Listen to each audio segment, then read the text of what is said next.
Assalamu alaikum dear students. Today in this lecture we will compare two market systems, perfect competition and monopoly. मुकम्मल मुकाबला और अजारादारी का मवाजना. No doubt there are some similarities between perfect competition and monopoly, but there are many differences between the both market structure. First of all, we will define perfect competition and then monopoly. It is often said that perfect competition and monopoly is totally opposite of each other. मुकम्मल मुकाबला और अजारादारी एक दूसरे की जिद है.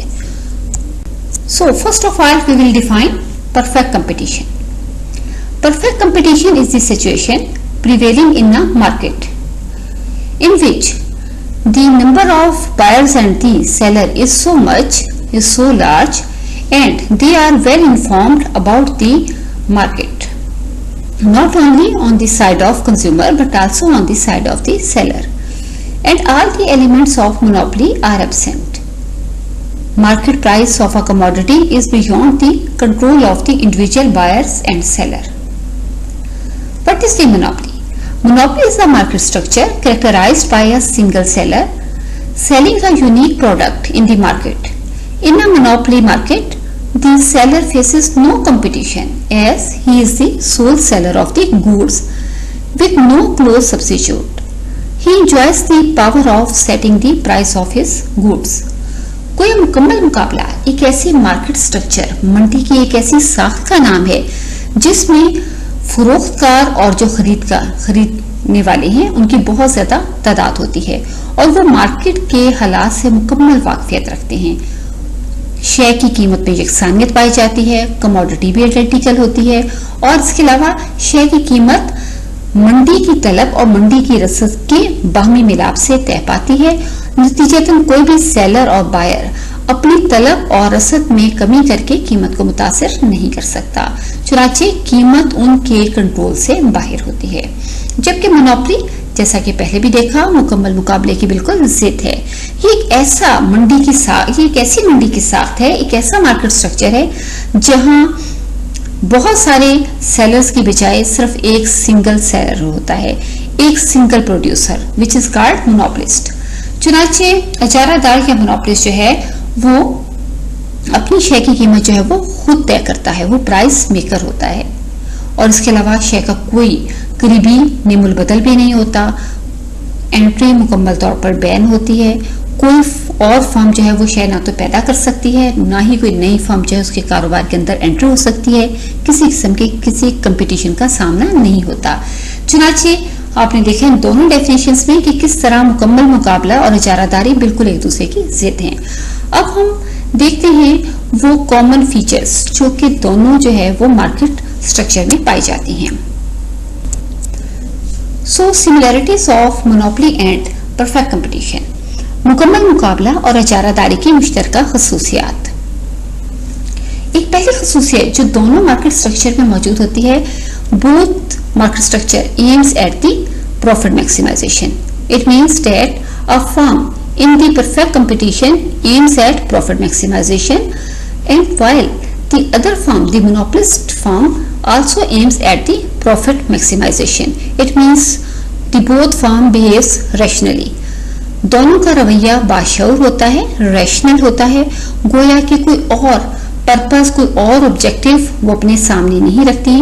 उनकी production activities, उनकी जो है वो सेलिंग एक्टिविटीज की सारे के सारे पीछे मकसद जो है वो सिर्फ और सिर्फ प्रॉफिट मैक्सिमाइजेशन है, मुनाफे को ज्यादा से ज्यादा करना है.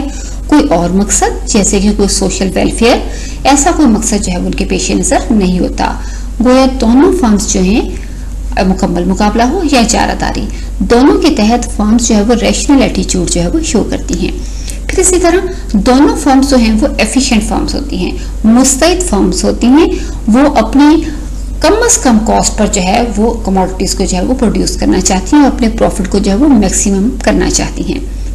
दोनों फर्म्स को both firms face the same cost structure, एक ही जैसे मुसारफे पैदाइश का सामना होता है. ये कॉस्ट स्ट्रक्चर जो हम यहाँ ज्यूम करते हैं ये ज्यादातर वही जो कॉस्ट की ट्रेडिशनल थ्योरी है जिसमें हमारे एवरेज कॉस्ट और मार्जिन कॉस्ट कर्व जो है वो यू शेप्ड हैं, उसी कॉस्ट स्ट्रक्चर पर जो है वो बेस करती है। दोनों को सेम कॉस्ट स्ट्रक्चर का जो है वो सामना करना पड़ता है। And the same production function, the both firms have the same production function and the both firms not only in the perfect competition but also in the monopoly, both firms have the static model. Static model means के ये साकिन model होते हैं, dynamic nature के नहीं होते। इसमें बहुत सारी बड़ी बड़ी तब्दीलियां को हम यहाँ साकिन फर्ज कर लेते हैं। जैसे कि हम अज्यूम करते हैं हम मुकम्मल मुकाबले में भी जब फॉर्म का तवासुन पढ़ते हैं और इसी तरह इजारादारी में भी जब हम फॉर्म का इक्विलिब्रियम देखते हैं तो दोनों हम स्टैटिक मॉडल यानी साकिन मॉडल के अंदर देखते हैं, जिसमें कुछ बड़ी तब्दीलियां, हयती तब्दीलियां यानी कि स्ट्रक्चरल चेंजेस नहीं आ सकती। जैसे किसी मुल्क का पॉलिटिकल सिस्टम, उसका इकोनॉमिक सिस्टम जो है वो चेंज नहीं होता। पॉलिटिकल सिस्टम जैसे डेमोक्रेसी, इकोनॉमिक सिस्टम जैसे कि कैपिटलिस्ट इकोनॉमी, ये आमतौर पर जो है वो चेंज नहीं होते। इसके अलावा लोगों की पसंद नापसंद, रस्म रिवाज और इसके अलावा पॉपुलेशन में कुछ जो है वो स्ट्रक्चरल चेंजेस, कुछ हयती तब्दीलियां, और इसके अलावा जैसे किसी मुल्क का जो है डिस्ट्रीब्यूशन ऑफ इनकम, उसका सिस्टम यानी कि दौलत की तकसीम का सिस्टम भी जो है वो नहीं बदलता। गोया ये सारी के सारी जो बड़ी बड़ी तब्दीलियां हैं, स्ट्रक्चरल चेंजेस हैं, हयती तब्दीलियां हैं, हम इनको साकिन फर्ज करते हैं दोनों तरह के जो मार्केट स्ट्रक्चर है इसको एनालिसिस करते हुए। इसलिए ये भी इन दोनों की एक मुश्तरका खसूसियत है। एक आखिरी मुश्तरका खसूसियत वो है इक्विलिब्रियम पॉइंट। दोनों में जो इक्विलिब्रियम पॉइंट है उसकी कंडीशन सेम है, उसकी शराइत सेम है। मुकम्मल मुकाबला हो या इजारादारी, दोनों में जरूरी या नेसेसरी कंडीशन ये है कि एक फर्म उस वक्त इक्विलिब्रियम हासिल करती है जब उसकी मार्जिनल रेवेन्यू मार्जिनल कॉस्ट के बराबर हो, मुख्ततिम वसूली मुख्ततिम मसारफ के बराबर हो। ये इसकी जरूरी शर्त होती है। और तसल्ली बख्श शर्त भी दोनों मार्केट स्ट्रक्चर में सेम ही है कि जब slope of MC is greater than the slope of MR, यानी जब मुख्ततिम मसारफ का जो झुकाव है वो मुस्बत होता है और मुख्ततिम वसूली का झुकाव जो है वो नेगेटिव होता है। इस तरह स्लोप ऑफ मार्जिन कॉस्ट जो है वो स्लोप ऑफ मार्जिनल रेवेन्यू से जो है वो ज्यादा होती है। गोया दोनों में जो है जरूरी और तसल्ली बख्श शर्त जो है वो इक्विलिब्रियम की एक ही है। इस तरह ये चंद मुश्तरका खसूसियात हैं जो कि मुकम्मल मुकाबला और इजारादारी के मार्केट स्ट्रक्चर में पाई जाती हैं। अलबत्ता इनके अंदर बहुत सारे जो है वो डिफरेंसेस मौजूद हैं। The first differences between perfect competition and monopoly, मुकम्मल मुकाबला और इजारादारी में फर्क। जी स्टूडेंट्स, पहला डिफरेंस जो हम देखते हैं जो कि यकीनन बहुत ही एक वासिया और प्रोमिनेंट किस्म का डिफरेंस है, it is number of sellers. The monopoly is characterized by a large number of sellers while the perfect competition is characterized by a large number of sellers while the monopoly is characterized by only a single seller। गोया यहाँ फरोख्तकारों की तादाद में फर्क है। Perfect competition में जो है वो सेलर्स की, प्रोड्यूसर्स की तादाद जो है वो बहुत ज्यादा होती है और जो मोनोपोली है उसमें सिर्फ एक ही सिंगल प्रोड्यूसर होता है। चूंकि परफेक्ट कंपटीशन में बहुत ज्यादा सेलर्स होते हैं इसलिए वो अपनी सप्लाई में कमी बेशी करके अपनी जो शय की मजमूई रसद है उसको मुतासिर नहीं कर सकते। गोया सप्लाई जो है उसको अफेक्ट नहीं किया जा सकता। जबकि मोनोपोली में चूंकि एक सिंगल सेलर है, एक ही जो है फरोख्तकार है, इसलिए वो अपनी सप्लाई में कमी बेशी करके जो है वो प्राइस को बहुत ज्यादा अफेक्ट कर सकता है। फिर इसी तरह एक और difference between industry and firms. In fact monopoly में चूंकि एक ही सिंगल फर्म होती है इसीलिए बैक वक्त वो फर्म भी होती है और वही जो है वो इंडस्ट्री की भी सूरत इख्तियार कर लेती है। हम जानते हैं कि फर्म और इंडस्ट्री का फर्क क्या है। फर्म किसी शय को पैदा करने वाला एक प्रोडक्टिव यूनिट जैसे कि एक कारखाना, जबकि इंडस्ट्री से मुराद ये है कि एक ही शय को पैदा करने वाली तमाम तर फर्म्स को हम इकट्ठा कर लें, उसका मजमुआ उस शय की इंडस्ट्री कहलाता है। अब चूंकि मोनोपोली में फर्म एक ही है इसलिए जो है वही बैक वक्त फर्म भी है और वही हमारी इंडस्ट्री भी है, चुनाचे वहां कोई डिफरेंस नहीं है। There is no difference between industry and firms under monopoly market structure. While in the market structure of perfect competition, the difference between the industry and the firm exist। वहां ये फर्क आपको दिखाई देगा क्योंकि वहां बहुत सारी फर्म्स होती हैं जो कि उस शेयर को पैदा कर रही होती हैं। चुनांचे ये कि शेयर को पैदा करने वाली सब सनतों को, सब फर्मों को इकट्ठा कर लिया जाए तो वो उसकी सनत कहलाती हैं, वो उसकी इंडस्ट्री कहलाती हैं। तीसरा एक डिफरेंस है अवेलेबिलिटी ऑफ सब्स्टिट्यूट, निम्न बदल की मौजूदगी। मोनोपोली में दर हकीकत में जो है वो क्लोज सब्स्टिट्यूट नहीं होता। There is no substitute under the monopoly. जबकि जो परफेक्ट कंपटीशन है इसमें कमोडिटीज जो हैं, जो कि बहुत सारी फर्म्स पैदा कर रही होती हैं, बाज़ औक़ात तो फर्म्स की पैदा करता चीजें वो एक दूसरे का मुकम्मल तौर पर आइडेंटिकल होती हैं, वो बिल्कुल एक जैसी चीजें पैदा कर रहे होते हैं, यानी कमोडिटी में होमोजेनिटी पाई जाती है। और अगर ऐसा ना भी हो तो परफेक्ट कंपटीशन के अंदर जितनी भी फर्म्स मौजूद होती हैं उनकी पैदा करता कमोडिटीज जो होती हैं वो एक दूसरे का बहुत क्लोज सब्स्टिट्यूट होती हैं, जबकि मोनोपोली में ऐसा नहीं होता। फिर एक और जो डिफरेंस है वो है entry of the new firms. क्या नई फर्में जो हैं वो दाखिल हो सकती हैं या कि नहीं। ये तो इजारादारी की जो है वो एक अहम जो है वो कंडीशन है। इजारादारी उसी वक्त एग्जिस्ट करेगी जबकि जो न्यू फर्म्स की एंट्री है वो मुकम्मल तौर पर जो है वो बैन होती है। ये एंट्री जो है कौन बैन करता है, बाज़-औक़ात हुकूमत करती है, बाज़-औक़ात जो है कुछ सोशल वेलफेयर के अंडर भी इसको बैन किया जाता है, और बाज़-औक़ात इजारादार खुद ऐसी जो है वो टेक्निक सप्लाई करते हैं जैसे प्राइस को कुछ कम करके या कुछ और ऐसे जो है वो पॉलिसी सप्लाई करके कि जो नई फर्म्स हैं वो कारोबार में दाखिल नहीं हो सकती, या अगर दाखिल हो जाए तो उन टेक्निक्स की वजह से जो है जो इजारादार अप्लाई करता है वो कारोबार को छोड़ जाती हैं। जबकि मुकम्मल मुकाबले में जो है वो एंट्री जो होती है वो 100% जो है वो अलाउ होती है। वहां अगर कोई फर्म कारोबार में एंटर होना चाहे तो वो आसानी के साथ जो है वो उस खास इंडस्ट्री में जो है वो इन्वेस्टमेंट कर सकती है, और अगर वो इस इंडस्ट्री को छोड़कर जाना चाहे तो आसानी के साथ जा भी सकती है। गोया कि नई फर्मों का दाखिला मुकम्मल मुकाबले में मुकम्मल तौर पर अलाउड होता है, जबकि इजारादारी में बैन होता है। यहाँ हम मुकम्मल मुकाबला और इजारादारी में फर्क को देखते हुए हम एक डिफरेंस देखेंगे। The monopolist is price maker, while the producer in the perfect competition is a price taker. Perfect competition में जो एक प्रोड्यूसर है वो प्राइस टेकर होता है, वो खुद प्राइस डिटरमिन नहीं कर सकता, हत्ता कि प्राइस अगर एक दफा फिक्स भी हो जाए तो वो उस प्राइस को कुछ भी अफेक्ट नहीं कर सकता। यहाँ हमने एक ग्राफ बनाया है जिसमें हम दिखाते हैं कि मुकम्मल मुकाबले के तहत जो है वो प्राइस जो है वो कैसे फिक्स होती है। दर हकीकत में परफेक्ट कंपटीशन या मुकम्मल मुकाबले में जब भी कोई शय तय होती है वो तमाम प्रोड्यूसर्स की जो है वो मुश्तरका सप्लाई, जिसको हम मार्केट सप्लाई कर कहते हैं, और तमाम तर बायर्स की डिमांड जो कि मार्केट डिमांड कहलाती है, इनके इंटरसेक्शन से तय पाती है। मार्केट सप्लाई अब यहाँ देख रहे हैं कि यहाँ जो है वो मार्केट सप्लाई का कर्व जो है वो मौजूद है।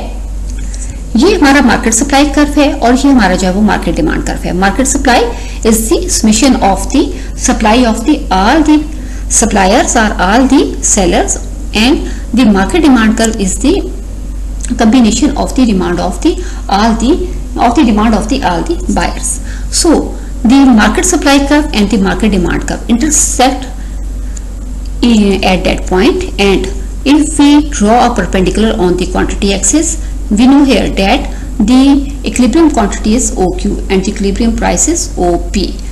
Now this price has been determined by the intersection of the market demand and the market supply.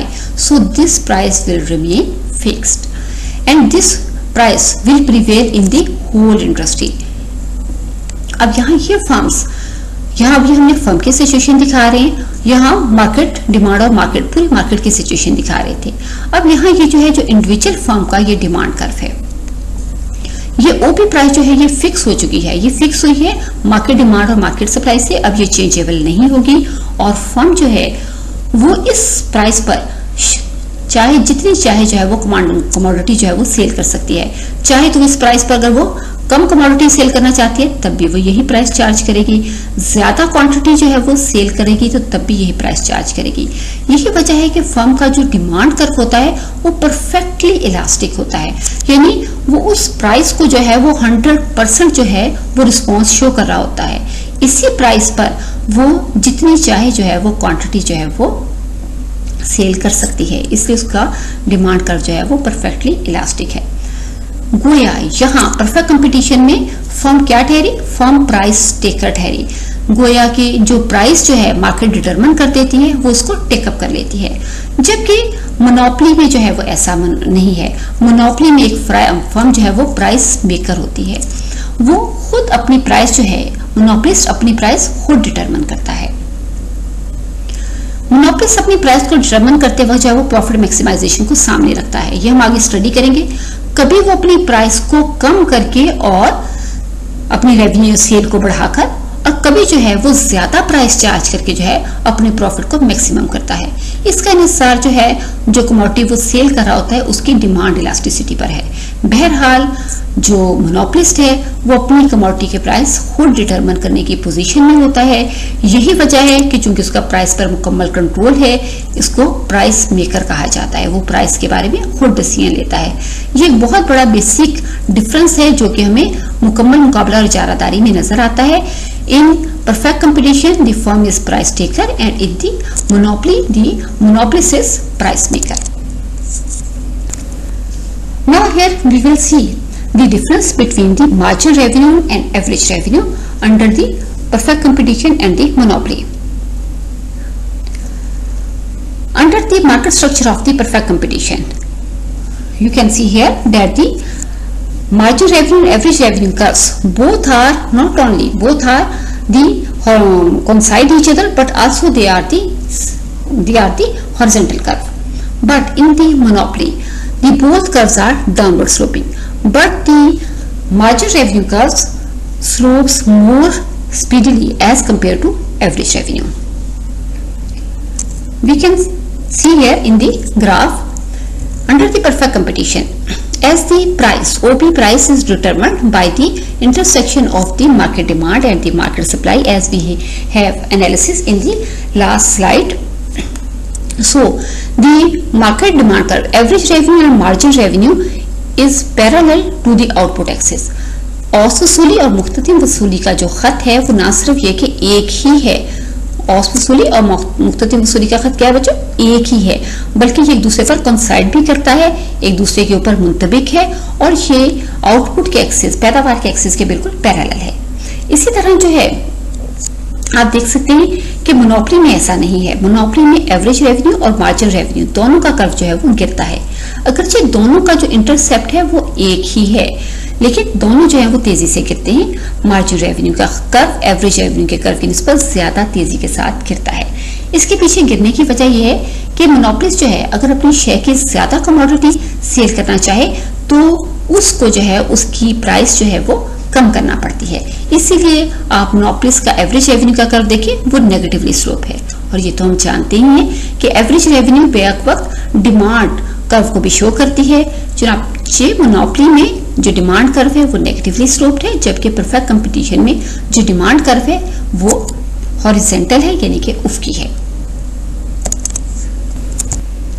अगर हम कुछ और डिफरेंसेस को जो है वो सामने रखें तो हम देखते हैं कि मुकम्मल मुकाबला और इजारादारी में जो है उसमें चंद और जो डिफरेंसेस, उसमें सबसे एक बात जो है वो है प्राइस होमोजेनिटी की। वहां कीमत में जो है वो यकसानियत पाई जाती है। ये हमने अभी सबसे पहले जो है वो मुख्तलिफ किस्म के ग्राफ को स्टडी करते हुए देखा भी। फिर इसके अलावा ये कि इलास्टिसिटी ऑफ डिमांड, इस चीज को भी हमने कर्व की सूरत में देखा। मुकम्मल मुकाबले में जो डिमांड कर्व है वो परफेक्टली इलास्टिक होता है, जैसे कि आपने देखा कि डिमांड कर्व जो है वो बिल्कुल हॉरिजॉन्टल है, क्वांटिटी के एक्सिस के पैरेलल है। गोया कि वहां परफेक्टली इलास्टिक है, वो कीमत को जो है वो 100% रिस्पॉन्स शो कर रहा है। कीमत एक दफा आकर डिसाइड हो जाती है, उसी पर जो है मुकम्मल मुकाबले के तहत फर्म जो है वो अपनी प्राइस को जो है उसी प्राइस पर जो है वो अपनी क्वांटिटी को कम और ज्यादा जो है वो करती रहती है। गोया उसी प्राइस पर जो है वो जितनी चाहे जो है वो क्वांटिटी सेल कर सकती है। यही वजह है कि उसका डिमांड कर्व परफेक्टली इलास्टिक है, जबकि मोनोपोली के अंदर कर्व जो है डिमांड कर्व इलास्टिक तो होता है लेकिन परफेक्टली इलास्टिक नहीं होता। गोया वो प्राइस में तब्दीली जो है, प्राइस में जो चेंजेस आ रही होती हैं उसको रिस्पॉन्स शो तो करता है लेकिन इतना 100% रिस्पॉन्स शो नहीं करता। और इसी तरह जो है price discrimination is characterized only with the market structure of monopoly. सिर्फ मोनोपोली के अंदर ही जो है वो प्राइस डिस्क्रिमिनेशन पॉसिबल हो सकती है। हमने अपने लास्ट लेक्चर में जब प्राइस डिस्क्रिमिनेशन के बारे में पढ़ा तो उसमें हमने देखा कि प्राइस डिस्क्रिमिनेशन की जो कामयाबी की कंडीशंस थी, कामयाबी की जो शराइत थी, उसमें एक कंडीशन ये भी थी कि इम्तियाजी कीमत की पॉलिसी सिर्फ और सिर्फ उसी वक्त कामयाब हो सकती है जबकि जो है वो सेलर जो है वो मोनोपोलिस्ट हो, गोया के फर्म जो है वो इजारादार हो, वहां जो है वो मोनोपोली का सिस्टम पाया जाता हो। क्योंकि अगर बहुत सारी फर्म जो है वो उसी शे की सप्लाई दे रही हैं तो फिर एक सेलर के लिए, एक जो प्रोड्यूसर के लिए मुमकिन नहीं होगा कि वो अपनी शे की जो है वो मुख्तलिफ प्राइसेस जो है वो चार्ज कर सके। इसी तरह जो है वो हम देखते हैं कि इजारादार जो है वो रिसर्च और डेवलपमेंट पे खर्च करता है, जबकि मुकम्मल मुकाबला के अंदर जो फर्म मौजूद होती है वो आमतौर पर रिसर्च और डेवलपमेंट पे खर्च नहीं करती।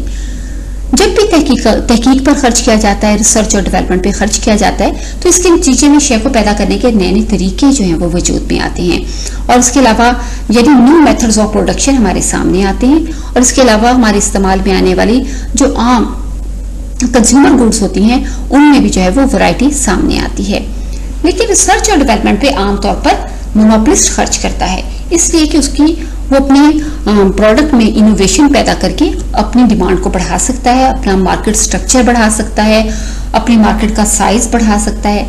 लेकिन ये सूरत हाल जो है वो मुकम्मल मुकाबले की फर्म के साथ नहीं होती। वहाँ आमतौर पर कमोडिटीज जो होती हैं वो बहुत हद तक आइडेंटिकल होती हैं या वो एक दूसरे का बहुत क्लोज सब्स्टिट्यूट होती हैं, इसलिए रिसर्च और डेवलपमेंट पे वहाँ ज़्यादा खर्च नहीं किया जाता। इसी तरह जो एडवर्टाइजमेंट एक्सपेंडिचर है, इश्तहारबाजी पर अखराजात, ये भी मोनोपोलिस्ट के साथ जो है वो ज्यादा अटैच होते हैं क्योंकि वो अपनी चीजों की इनोवेशंस को शो करने के लिए, मार्केट स्ट्रक्चर को बढ़ाने के लिए, अपने मार्केट के साइज को बढ़ाने के लिए वो इश्तहारबाजी पर भी खर्च करता है। मुकम्मल मुकाबले में या परफेक्ट कंपटीशन में चूंकि कमोडिटीज बहुत हद तक जो है वो आइडेंटिकल होती हैं, एक ही जैसी होती हैं, प्रोडक्ट में होमोजेनिटी पाई जाती है, यकसानियत पाई जाती है, इसलिए जो है वो फर्म्स जो है वो इश्तहारबाजी पर खर्च नहीं करती। फिर ये भी कहा जाता है, इजारादारी का एक जो बहुत बड़ा नेगेटिव पॉइंट उठाया जाता है कि monopoly is characterized by exploitation of consumer. यहाँ सार्फिन का इस्तेहसाल होता है क्योंकि ये हम आगे भी ग्राफ्स में देखेंगे कि इजारादार का मकसद प्रॉफिट कमाना है और वो प्रॉफिट को कमाते वक्त जो है वो इस चीज का कतई ख्याल नहीं करता कि जितनी जो है वो कंज्यूमर की डिमांड है वो उस सारी डिमांड को पूरा करने की कोशिश करे, बल्कि आमतौर पर यही देखा गया है कि इजारादार जो है वो शे की कीमत जो है वो ज्यादा चार्ज करता है जबकि शे को कम मिकदार में प्रोड्यूस करता है। गोया वो कंज्यूमर की जितनी मार्केट डिमांड होती है उसको पूरा करने की कोशिश नहीं करता, बल्कि शे की डिमांड, शे की जो सप्लाई है वो कम रखता है, प्रोडक्शन कम रखता है ताकि प्राइस में जो है वो इजाफा रहे हो। इस तरह वो सार्फिन का इस्तेमाल करता है दोनों तरीके से, एक तो कम प्रोडक्शन के जरिए और दूसरा जो है वो हाई प्राइस जो है वो चार्ज करके। एलोकेशन ऑफ रिसोर्सेज, वसाइल की तखसीस कहाँ ऑप्टिमम होती है, कहाँ मयारी होती है, तो ये कहा जाता है कि optimization of the allocation of the resources monopoly में नहीं पाई जाती, ये परफेक्ट कंपटीशन में पाई जाती है। परफेक्ट कंपटीशन में चूंकि बहुत सारी फर्म्स उस शे को प्रोड्यूस कर रही होती हैं तो वो अपने वसाइल की जो है वो ऑप्टिमम एलोकेशन में कामयाब रहती हैं, लेकिन इजारादार जो है वो चूंकि सिंगल प्रोड्यूसर है वो कोशिश करता है कि शे को कम मिकदार में पैदा किया जाए। वो अक्सर अपने प्लांट को जो है वो मुकम्मल तौर पर जो है वो इस्तेमाल नहीं करता, उसका प्लांट अक्सर अंडर यूटिलाइजेशन का शिकार रहता है।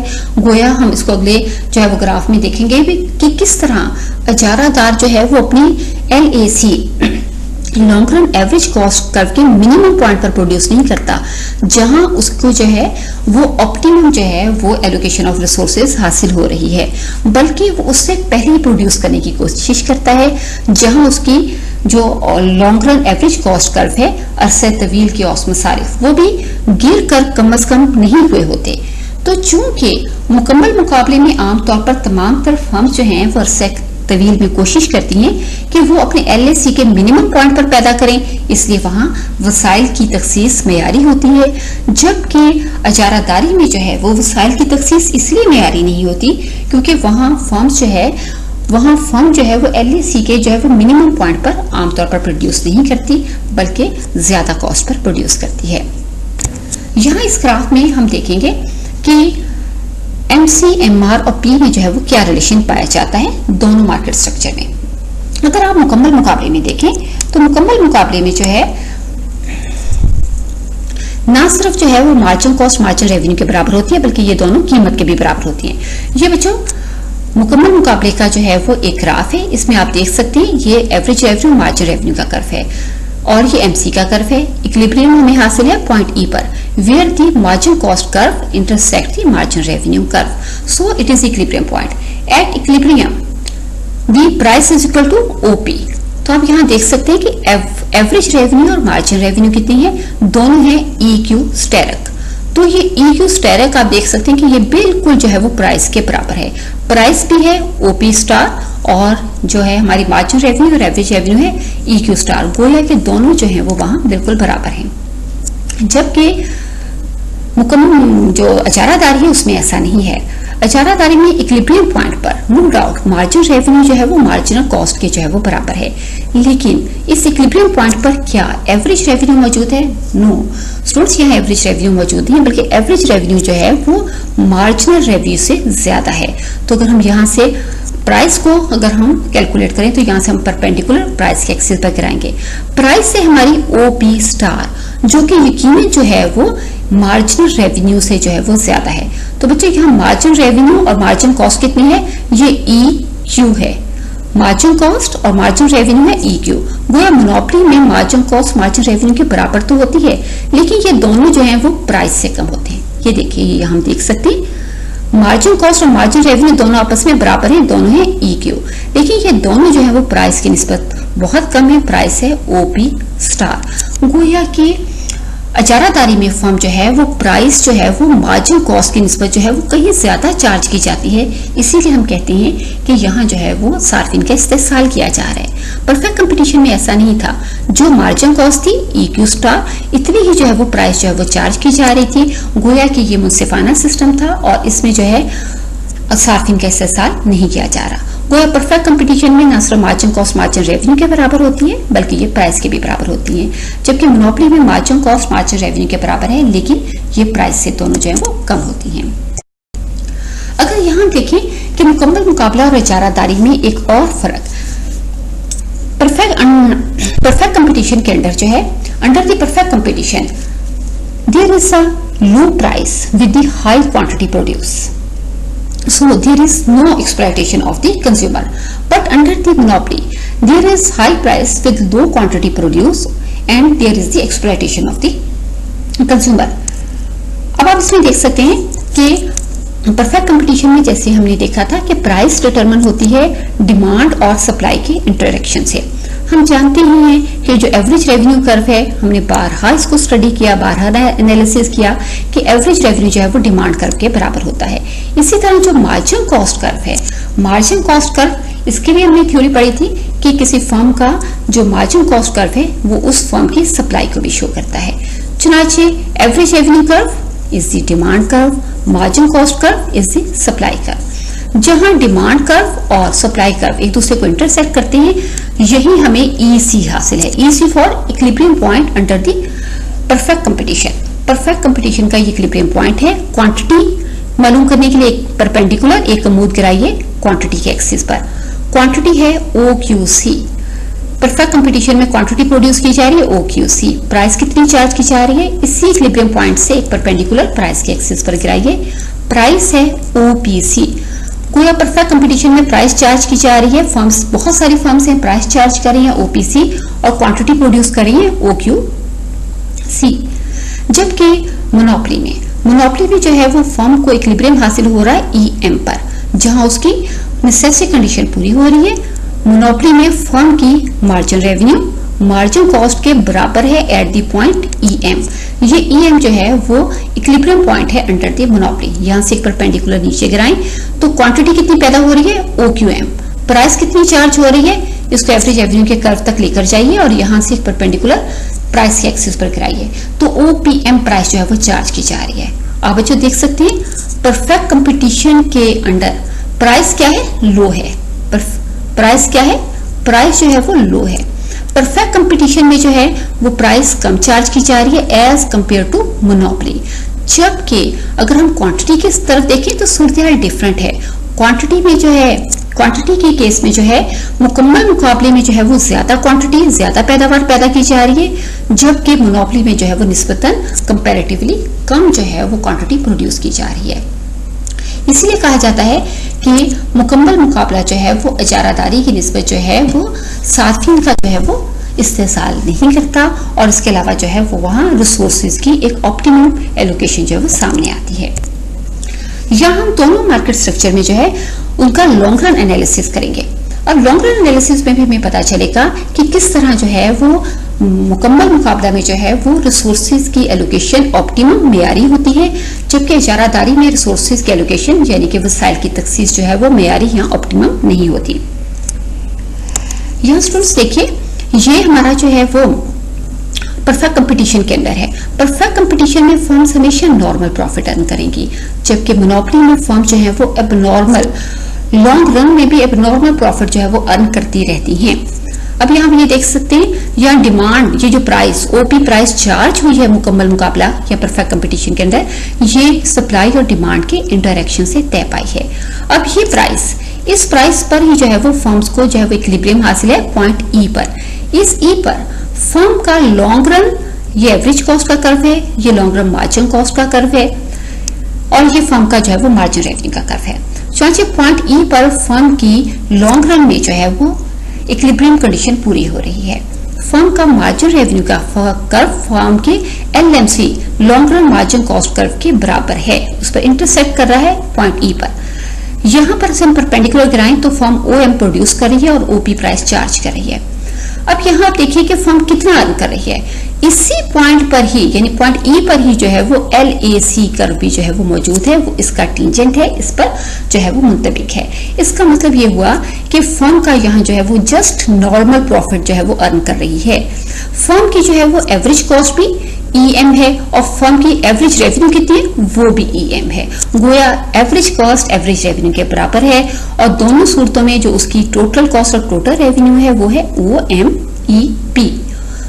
इसलिए फर्म जो है वो जस्ट और जस्ट नॉर्मल प्रॉफिट अर्न कर रही है, जबकि मोनोपोली में ऐसा नहीं है।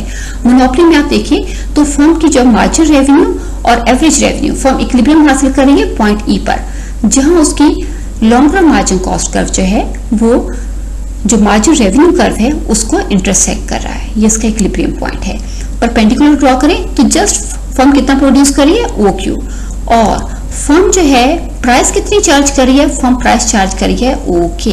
अब आप यहाँ देख रहे हैं फर्म की एवरेज रेवेन्यू कितनी है, फर्म की एवरेज रेवेन्यू है, यही से हम परपेंडिकुलर ऊपर लेके जाएंगे एवरेज रेवेन्यू तक, तो फर्म की एवरेज रेवेन्यू है PQ, और फर्म की एवरेज कॉस्ट कितनी है, ये एवरेज कॉस्ट का खत है HQ, फर्म की एवरेज कॉस्ट है और फर्म की एवरेज जो रेवेन्यू है वो है PQ। गोया के फर्म की एवरेज रेवेन्यू PQ ज्यादा है, जबकि फर्म की एवरेज कॉस्ट जो है वो PQ जो है वो कम है। गोया फर्म जस्ट हर क्वांटिटी पर PH के बराबर जो है वो प्रॉफिट अर्न कर रही है, और टोटल फर्म का प्रॉफिट कितना है KPHN, ये फर्म का जो है वो टोटल प्रॉफिट है। और फर्म जो है वो पॉइंट R पर प्रोड्यूस नहीं करे। पॉइंट R क्या है, पॉइंट R वो है जिस पर LAC कॉस्ट जो है वो मिनिमम हो गई है, यानी वो अपनी एवरेज कॉस्ट के मिनिमम पॉइंट पर प्रोड्यूस नहीं कर रही बल्कि एक हायर कॉस्ट पर जो है वो प्रोड्यूस कर रही है, जबकि मुकम्मल मुकाबला में ऐसा नहीं था। मुकम्मल मुकाबला में फर्म अपने LA कॉस्ट के जो मिनिमम पॉइंट है उस पर प्रोड्यूस करती है, गोया वहां रिसोर्सेज की एलोकेशन ऑप्टिमम होती है।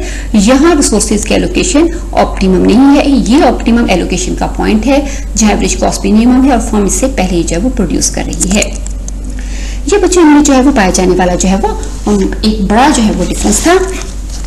अगरचे ये है कि मुकम्मल मुकाबला बिल्कुल एक मिसाली सी सूरत हाल है, और इसमें इस मॉडल में वसाइल की जो एलोकेशन होती है वो बहुत हद तक जो है वो ऑप्टिमम होती है, मसाफी पैदाइश कम से कम होती है, और मंडी की कीमतों से जो है वो कीमतों का तयन होता है। चनांचे इसके नतीजे में ना तो कंज्यूमर की एक्सप्लॉयटेशन होती है और ना ही जो है वो इनकम डिस्ट्रीब्यूशन में किसी भी किस्म की जो है वो नाहमवारी जो है वो पैदा हो सकती है। फिर इसके अलावा हम ये भी देखते हैं कि जो इजारादारी है इसके तहत जो है वो आमतौर पर जो है इजारादार की आमदनियां तो बढ़ जाती हैं, लेकिन आम सार्फिन को इसकी ज्यादा कीमत जो है वो देना पड़ती है। इन्हीं हालात की वजह से हमने देखा है कि अमली जिंदगी में इजारादारियां जो हैं वो प्राइवेट सेक्टर में जो हैं वो नमू पाने नहीं दिया जाता, बल्कि कोशिश की जाती है कि सरकारी शोबाजात में जो है वो इजारादारी जो है वो वजूद में आए, जो अवाम को बुनियादी जरूरियात जैसे गैस, पानी, बिजली, टेलीफोन की सहूलतें फराहम करती है। और हुकूमत कोशिश करती है कि ये मोनोपोलिस्ट अदारे जो हैं वो सार्फिन का इस्तेसाल ना करें और ना ही वसाइल को गैर मियारी तौर पर तफवीज करें। और इजारादार ऐसी सूरत में ये भी कोशिश की जाती है कि इजारादार शय की बस इतनी ही कीमत चार्ज करें जो कि उनकी मार्जिन कॉस्ट के जो है वो बराबर हो। ऐसी सूरत हाल में इजारादार यकीनन गैर मामूली मुनाफा नहीं कमाएंगे और ना ही जो है वो इनकम डिस्ट्रीब्यूशन में किसी भी किस्म की अदम मसावत पैदा होगी।